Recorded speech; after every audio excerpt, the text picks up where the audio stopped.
And we're starting off on your side with a story about a community in need. Yeah, following a very scary accident over the weekend, a family in Leesville is seeking more accountability for EMS workers and their response time. News 19's Rachel Ripp unpacks this story. It was a normal Friday for Keena Tolan Cunningham and her mom Annette. But tides turned quickly when Keena walked outside her cousin's house. I stepped up the steps and I went to turn around and step down the steps and I missed 2 steps, fell and hurt my leg cracked. I had 2 babies without medicine and this is worse than that. The worst pain ever.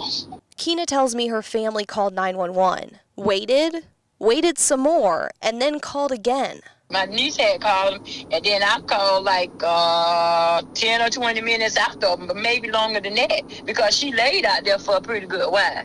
It was devastating because we couldn't do nothing to help her. We couldn't even get her up off the ground. Keena's mom tells me they ultimately made the decision to just drive Keena to the emergency room themselves. Keena shared these documents with me, which show she was admitted to the 8th floor of the Lexington Medical Center Friday, discharged Sunday for an ankle fracture. According to Lexington County EMS Chief Brian Hood, when a 911 call comes through, they evaluate the level of severity or acuity.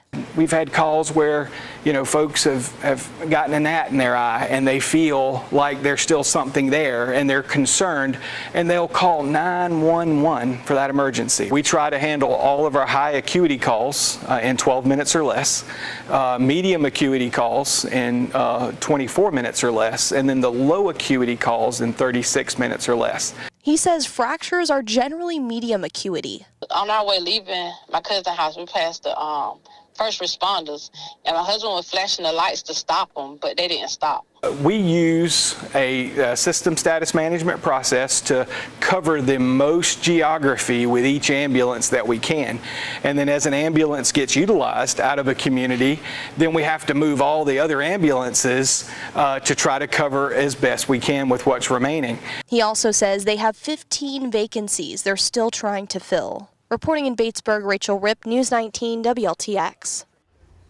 All right, well, in case you were wondering, EMS did arrive at the scene eventually, but they say that the patient had already left to take herself to the hospital. And according to the Lexington County EMS chief, County Council is addressing that need, and they're in the middle of what they say is evaluating a private ambulance company to help handle the lowest acuity calls, like a stubbed toe, for example. This would provide several additional EMS trucks to the existing fleet.